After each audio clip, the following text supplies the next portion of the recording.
Welcome back, brother. Welcome back. Happy to be back. Yes, and in sir. good spirits. And so let's jump right into it, bro. What are you working on presently? Right now, I actually just started a new job as a brand manager for an art gallery. So I'm basically,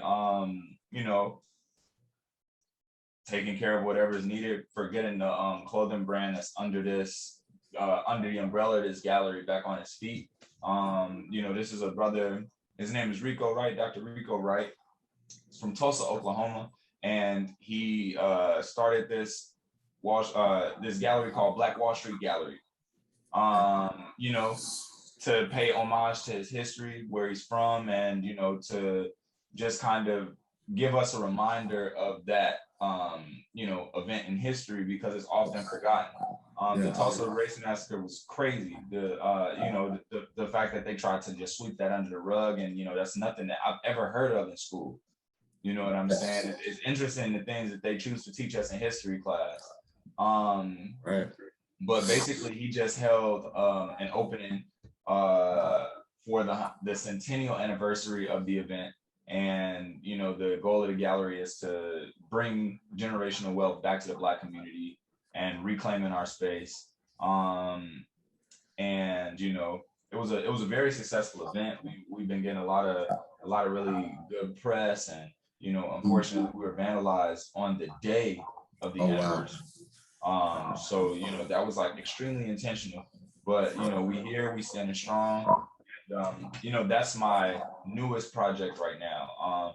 I'm also working on building up my own creative consultant agency, because I feel like I do that a lot. I'm always on and off the phone with artists, giving them advice or different things that I feel like they can work on and stuff like that. So I'm trying to figure out a way to work that into a business. And have that be like a service that I offer, as opposed to just giving away free game to my friends. No doubt, no doubt. So in terms of your acting, are you working on that as well?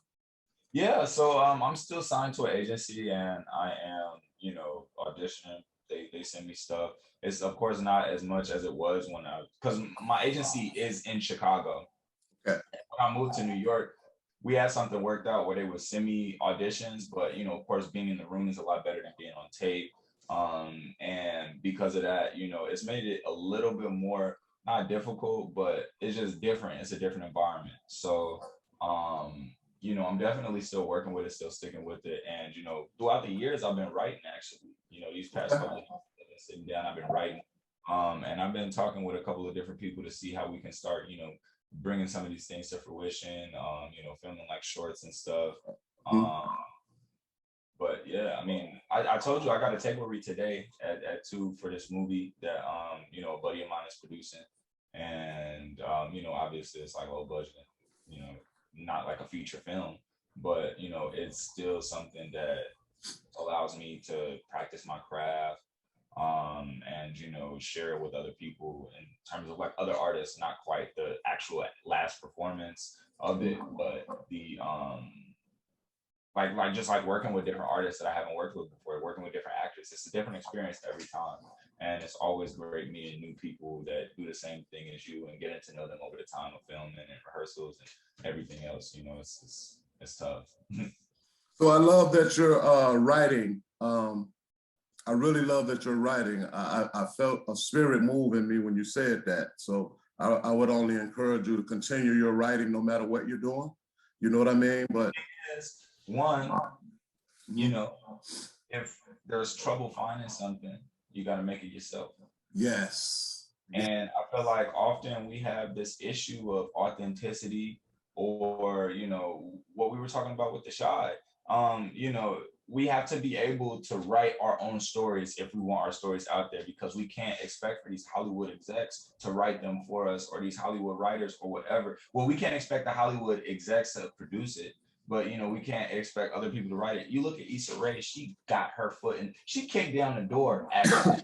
Get her foot in the door. She kicked down the door with the Awkward Black Girl series on YouTube. I don't know if you're familiar with that, but before Insecure, before Issa Rae was huge, she made her own little web series called Awkward Black Girl. That's basically the same as what we Insecure.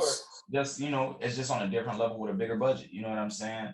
Yeah. So that super inspired me. And then I've always I'm not even gonna go into that next part. I was about to go on a whole little Chappelle. It's Man. okay, man. It's okay. This is a platform for it. I mean, no, I'm not familiar with Issa's project, but I'll definitely look it up. But something you said, if we want our stories to be told, we have to engage, we have to create, right? And that's basically the impetus for this podcast, because we need this version of our stories to be told, right? They'll talk about the shootings 24/7. Well, I mean, but then, yeah, you're right. I was just gonna say, there's the entertainment value that comes with that as well, though, and the perpetuation of these stereotypes that they stay trying to force. Because the more that they can force these stereotypes, the more that they can villainize us on a daily basis, and that's what happens every time with these kind of police brutality situations. And other situations that don't necessarily have to deal with police brutality, but just discrimination on another level. Yeah. So can you talk a little bit about acting as a vocation and a vocation and or hobby? It's a tough world. you hear no a lot more than you hear yes. That's for damn sure. But it makes the times that you hear yes very worth it. You know what I'm saying? It's like all of this time, all of this preparation. It's like it's coming to fruition and it's cool, but it's always looking for the next project, having to stay hungry, and you just can't get discouraged. Like we were kind of talking about, yesterday, you have to lean into being yourself. And if that's what you want to do, you have to lean into it. You can't, like I said, hear no, and then give up. Because if you do, it's never going to happen. One of the favorite things my dad said, he said, whether you say you can or whether you say you can't, you're right. Wow. Wow. And I told you, in a prior interview that your dad would give these analogies and so simple, articulate them so simple, but they would have so much substance. I mean, that's what I realized, reading the book, Be Here Now and the Power of Now, is these concepts that kind of can make things better. They're so simple, and with people, like I said yesterday, trying to understand everything and break everything down into quantifiable things, we forget to look at the simple things. We overlook the simple things and overcomplicate. Yes, simple things like this. The answer's right in front of you sometimes, you just gotta open your eyes, realize what you realize. Yes. As they say. Can you inform us about different genres of acting? What genres interest you? I mean, everybody loves to laugh. I always kind of have been making people laugh for my whole life. So I always imagine, comedy's the jam. Yeah. Comedy's my jam. I love a goofy movie. But also, the stories are usually kind of lacking, and it's more about the comedy. There are some comedies with really great stories, but the dramatic roles are definitely a place where I feel like it'll be a change of pace, and it could show my range. You know what I'm saying? And show how deep the palette that I can reach into really is. And then action would be tough. I mean, superhero films, like what, Marvel is really cooking. I know DC's trying to get their thing up. And then, there's voiceover animation work, which is also really cool. I mean, I grew up watching cartoons. Of course, you see, I got a t-shirt on. This isn't from any said shirt. This is actually, what is this? I can't even remember. I think it's Paradise. But anyway, you know, I love animation and stuff like that. And voiceover work is just like very different. Because you're trying to like transcend this thing and you have to really do what you would do here on screen. Here. Sorry, that was probably weird. You gotta like speak that, you gotta convey that through just your voice. So it exercises different muscles, you know. But yeah, and then you know, there's also the horror genre, which I absolutely have no interest in. Yeah. Because I think that watching movies and TV shows is like a pastime and you do it to relax. That shit makes me so anxious that, you know, it's uncomfortable watching it sometimes, you know, and I don't like being like, you know, uncomfortable by choice in my free time, in my own space, you know. Right. Like, that's right. These high levels of anxiety when you should be relaxing, right? Come on. Yeah. What about you though? What are some of your favorite, you know, films? What's the genre that they fall under? Well, I definitely love comedies. Of course, I love gangster movies. Yeah. It has to do with coming from Chicago, or if it's just something that was in me, I don't know. A good Black love story. A good Black love story. We don't see enough of those. Success stories from anywhere, but particularly us, because you know we don't see enough of that either. You know, I think comedy would probably be at the top of my list. You know, because I love to laugh as well. So let's go ahead and do this. Can you identify, if you had to, and this is yours, this is your list, your Mount Rushmore of actors? Who would that be?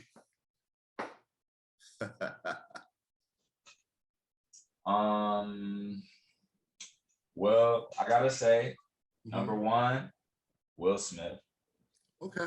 The reason that I was interested in acting, I mean, when I was a shorty, Fresh Prince to me was one of the craziest shows ever.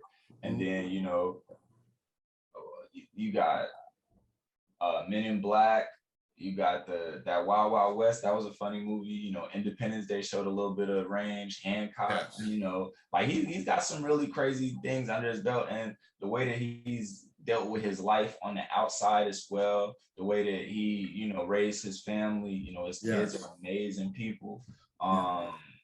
They're doing really great things. It's just, you know, he's a really dope dude.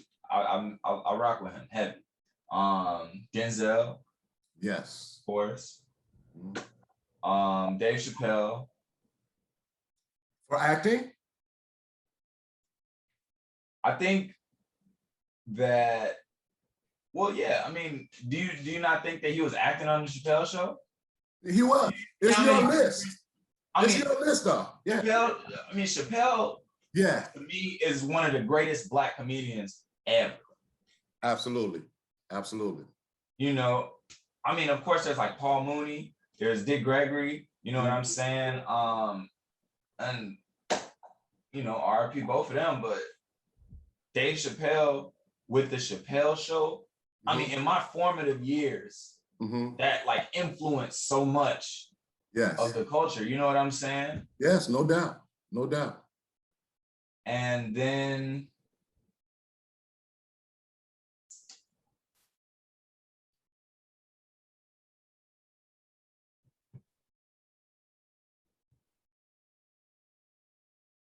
who do we have?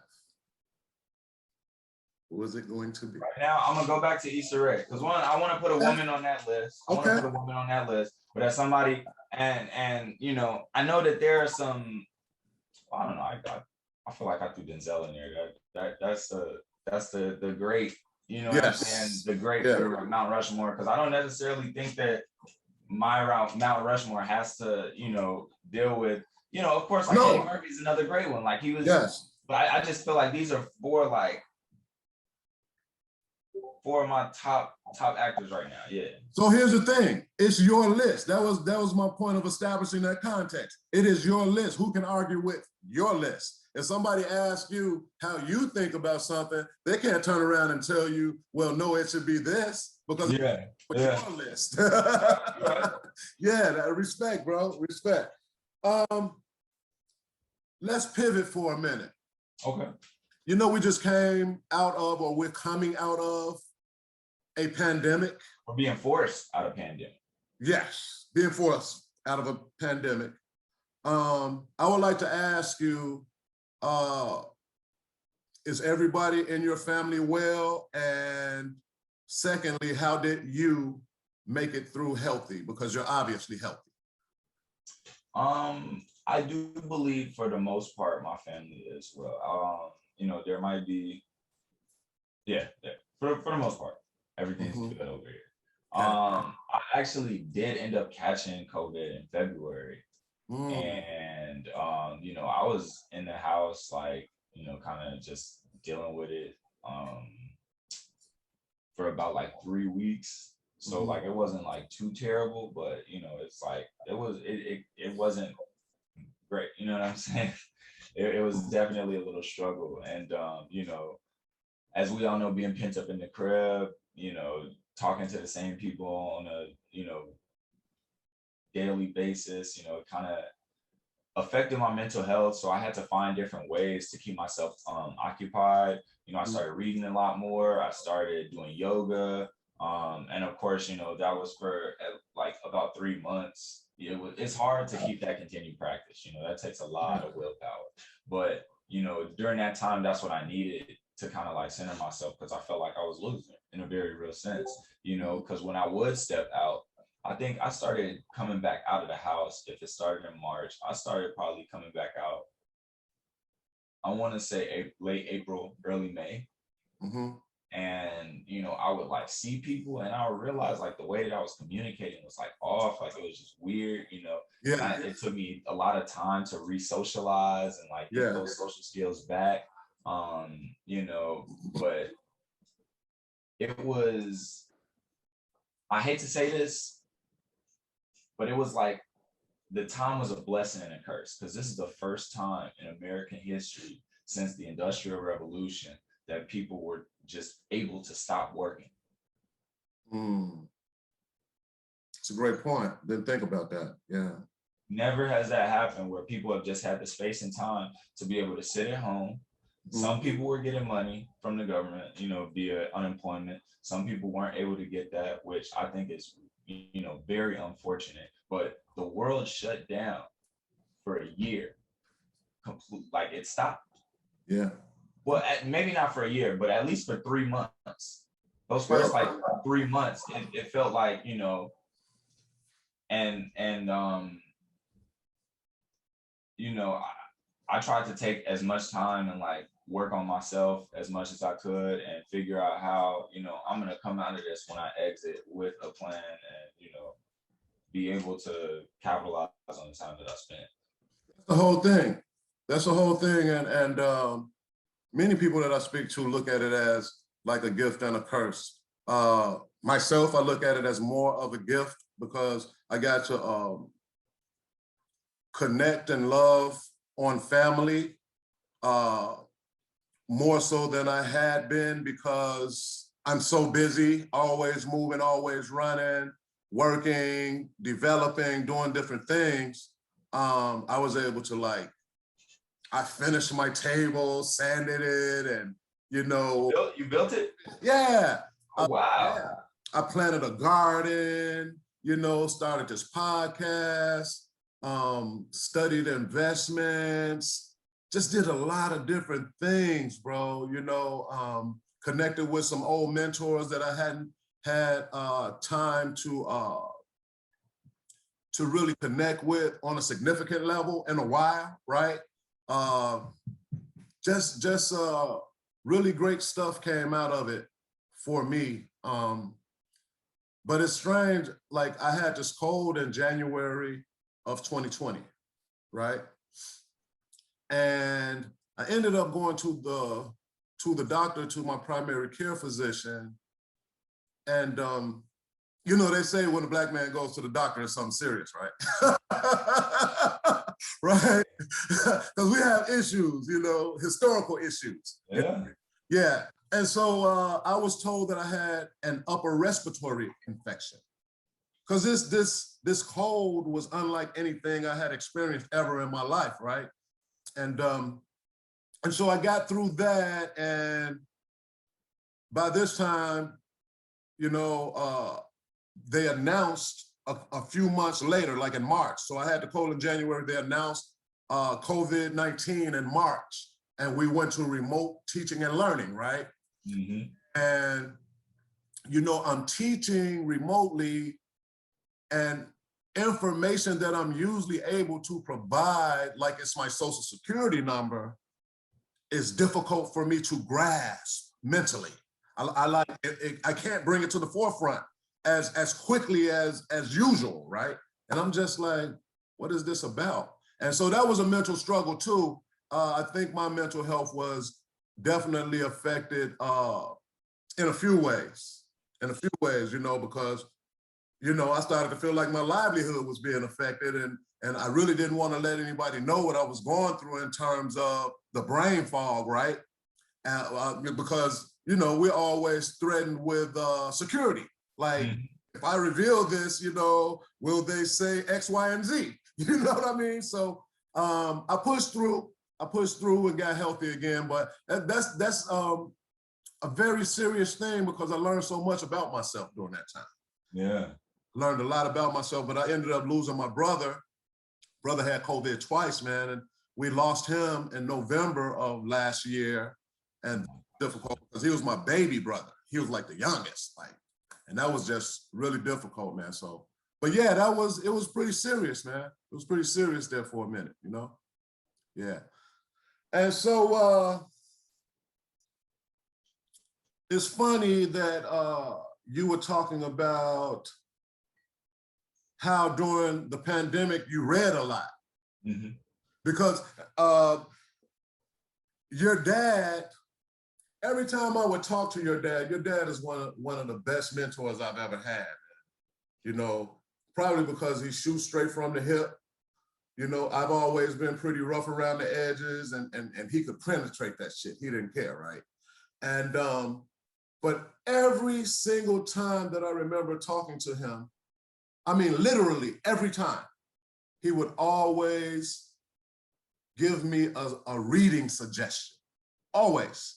And then I remember, like, after you and I worked together when I was in grad school, and then I think I might have talked to you a couple of years later when you were working at the bakery, right? And you suggested a reading.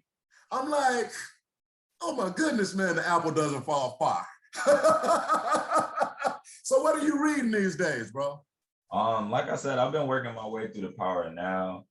And then the next one, I'm trying to read The Alchemist and what is it? The 4 Laws of Attraction. Okay. What's the name of the book?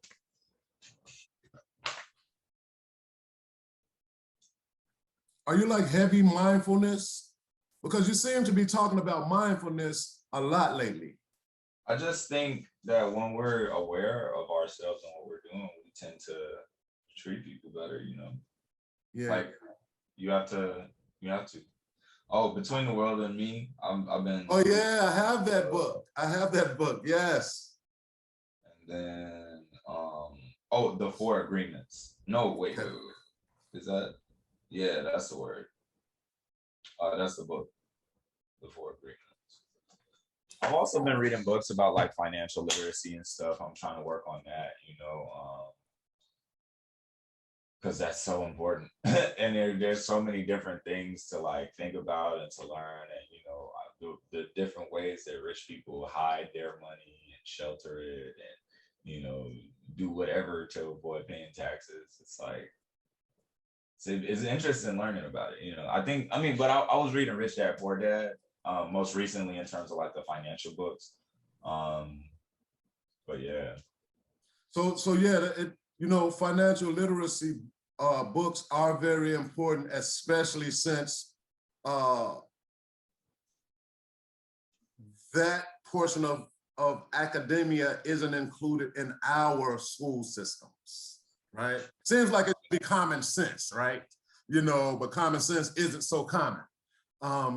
So yeah, I think they're like, oh, well, we're teaching them how to do math, so yeah, right. we really have to, you know. Yeah. So music. What are you listening to? So it's funny that you say that. I'm actually, I started DJing in Really? 2018. Really? Yeah, I didn't know that. I went out to LA. Yeah. I was staying in this crib and somebody had a deck. Okay. The crib that I was staying at had a deck. So, you know, I downloaded Serato and I started playing around on the deck and learning how to use it. So when I got back to Chicago, I realized that, you know, they weren't too expensive to start off, or like to get one and just learn what I'm doing. You know what I'm saying?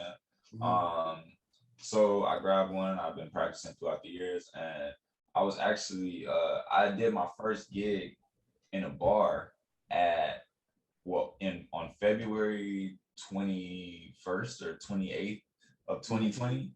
So like right before everything shut down, because I was like working towards trying to build a residency with them, and then you know, that fell through. So I ended up getting on Twitch, and I do like Twitch sets every Friday at 7. I guess it'll be 7:30 y'all time, because it's usually 8:30 my time. Yeah, you gotta connect me with that, man. Yeah. No, I definitely send you the link so you can check it out. Pretty cool. And when you're back in Chicago, you have to come by the house and go thumb through my vinyl, man. Oh yeah, for sure. Yeah. But yeah, so with that, you know, I play a lot of house music. I play you know, of course, like rap. And then, you know, a little bit of like electronic. You know, I'm in New York now, so it's like the very much so like rave vibe, you know. But the crates go deep. So that's interesting. Now there's another point that I didn't know about you. How old are you now? I'm 25. 25. And you're into house? Yeah. We're from the house. I understand that. Because I might it's that bass. Because you know, you at the day party. Yes. You know what I'm saying? And they got the food going, the drinks going. It's a vibe. You know what I'm saying? You just out there. It gives you energy. You know what I'm saying? And it keeps you moving. It's dope. Yeah, I mean, it is super dope. But I guess the part that surprises me is maybe I'm a little bit out of the loop because I'm so busy, but I didn't know that your age group was into house as deeply as you're representing. I mean, I don't know if my age group is into house per se, but I know that when I play it, people be grooving. Yeah, no doubt. And then you know, because you can't help but move. Yeah, no doubt. That's dope, man. Hey, man.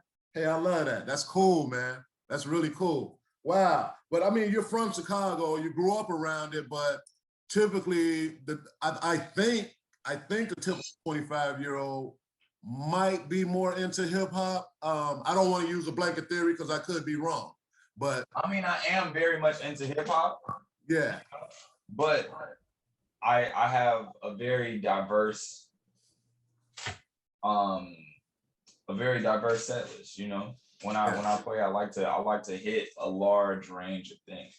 You know, because I feel like the oldies in there, you know, I'll play a little Michael Jackson, a little Prince, you know what I'm saying? Put on a little Diana, like, you know, maybe some Whitney.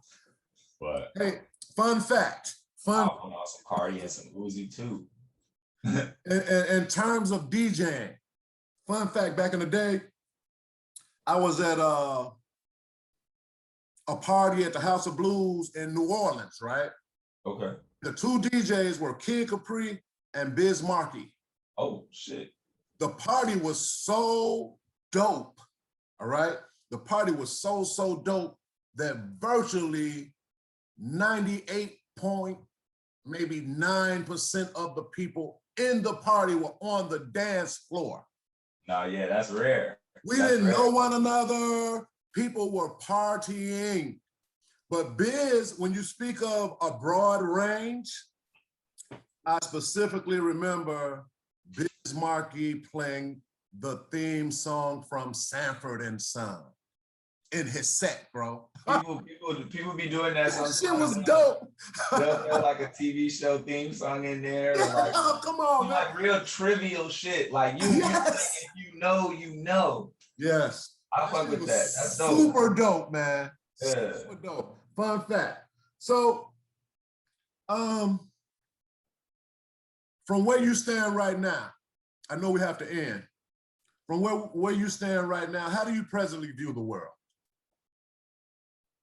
We got some work to do. Have some work to do. if we want things to keep going, and if we want to keep living in this comfort that we have right now, we got a lot of work to do. We got a lot of things to change. We have to look at the world with the same, well, I can't even say, we got to look at the world and have the same respect for it as we do ourselves, because some people don't respect themselves, you know. But you just really, it's hard to say, because this last year has been rough. Yeah. You know, and you would think that with all the advancements that have happened in history, you know, we would be moving forward. But it seems like, you know, society's taking a couple steps back in the social realm. You know, we might have technological advancements, but you know, the social isn't catching up to the technology as fast, you know, as you would think it would. You know, people just, we gotta treat each other better, man. We gotta have more love for one another. Yeah, that's what I was just thinking, man. We definitely have to love one another. But like you said, it starts with ourselves.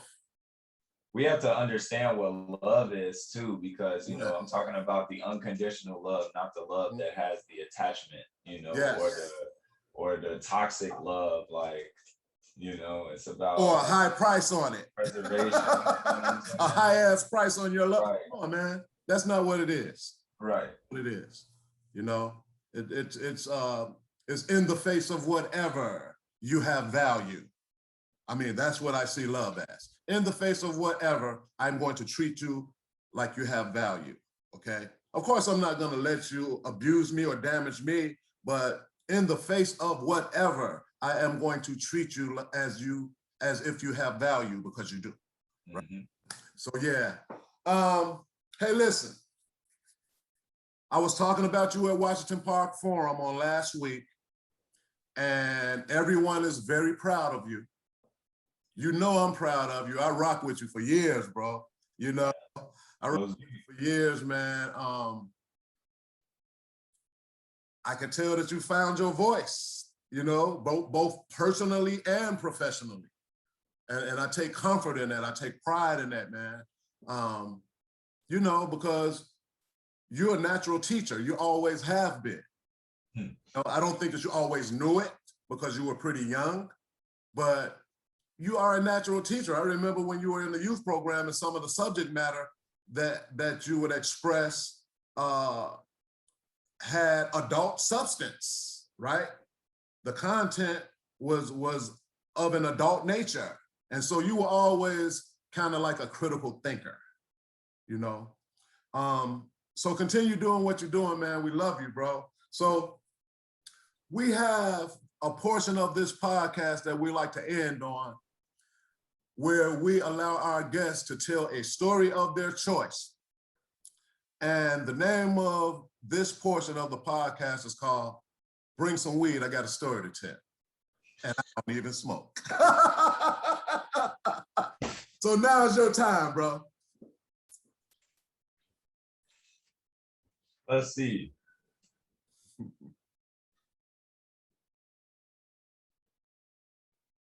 All right. So every year, one of my homies' dad or my homie's birthday would take us all out to these Bulls games. So this particular year, I ended up going over our other friend's house after the game, and we're just hanging out.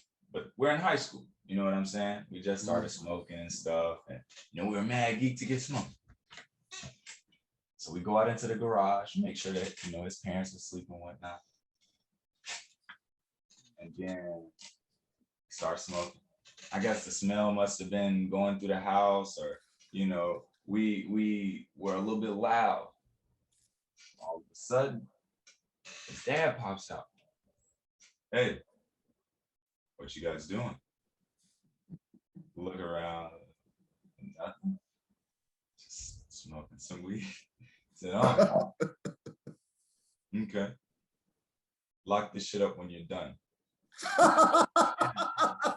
And we're looking at each other like, oh shit, like we just got caught the fuck up. You know what? Like, fuck it. Like, we finished a little L, we go back in, we lock the shit up, make sure everything's fine, and we're just laying in the bed like, oh fuck. What's about to happen? What's about to happen? So the next morning, dad busts in the door, boom. You boys hungry? Ate us the biggest breakfast. Talking chicken wings, pancakes, links, bacon. Man, he threw down. Yeah. Never spoke about the situation. Wow. What a great story, man. What a respect. Classic. Hey, that's classic Chicago shit right there. Respect. Oh, man. Hey, man, listen, man. I appreciate you coming back, man. And I look forward to the great things that are in your future. And, when you get back home, man, when you touch down and see your family and everything, make sure, like, I'm on your calendar, bro. Of course, man. Of course. House, man. If it's still warm out, we'd like to grill, whatever. But come by, man, and let's chop it up. Hey, I love you, brother. I love you too, man. This is just the beginning, Yes, sir. Yes, sir. So until next time, for Nosa Bodie, this is Rod Allen. This is another episode of Chicago's Intellectuals Podcast. Peace. Peace.